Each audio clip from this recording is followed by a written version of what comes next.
Hello guys, welcome back to another video. তো আজকে দুপুর থেকেই আমার ব্লগটা স্টার্ট করছি। তো আজকে আমার দমদমে একটা ইন্টারভিউ আছে, তো তাই জন্য আমি তাড়াতাড়ি স্নান করে নিয়েছি। আর মাকে নিয়ে যাব বলে মাও স্নান করে, তো মা স্নান করে এলেই আমরা খেয়ে দিয়ে রেডি হয়ে বেরিয়ে যাব। তো চলো তোমাদের সাথে শেয়ার করি যে আজকে মা লাঞ্চে কী কী রান্না করেছে। এখানে হচ্ছে চারা মাছের ফুলকপি আলু দিয়ে ঝোল, সেটা মা বাবার জন্য। আর আমি যেহেতু চারা মাছ খাবো না, তাই জন্য এখানে আমার জন্য ফুলকপি আলু দিয়ে ডিমের ঝোল করেছে। এদিকে আছে পাবদা মাছ, যেটা কালকে রান্না হবে, তাই জন্য মা আজকে ভেজে রেখে দিয়েছে। আর আছে হচ্ছে মাছের তেল চচ্চড়ি আর বেগুন ভাজা। তো মা স্নান করে বেরোলেই আমরা খেয়ে দিয়ে একেবারে রেডি হয়ে বেরিয়ে যাব।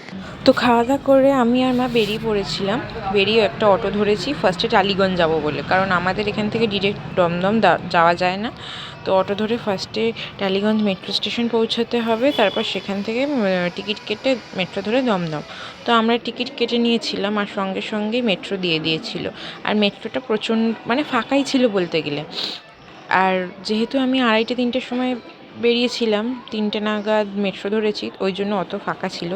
তো তারপর আমি মেট্রো থেকে নেমে অটো ধরে ইন্টারভিউ জায়গায় পৌঁছে ইন্টারভিউ দিয়েছি। সেখানে তো আর ভিডিও করতে পারিনি, তাই তোমাদের দেখাতে পারলাম না। তারপর বেরিয়ে আমি আর মা একটু চপ খাচ্ছিলাম, ভেজিটেবল চপ আর বেগুনি। আমরা মা মেয়ে বেরোলে একটু আমরা এরকম ছোটোখাটো খাওয়া দাওয়া করি। তারপর আবার দমদম মেট্রো ধরে বাড়ি চলে এসেছিলাম। এবার এই মেট্রোটা এতই ভিড় ছিল যে আমি সেখানে কোনো ফুটেজ নিতে পারিনি, তাই কিছু মনে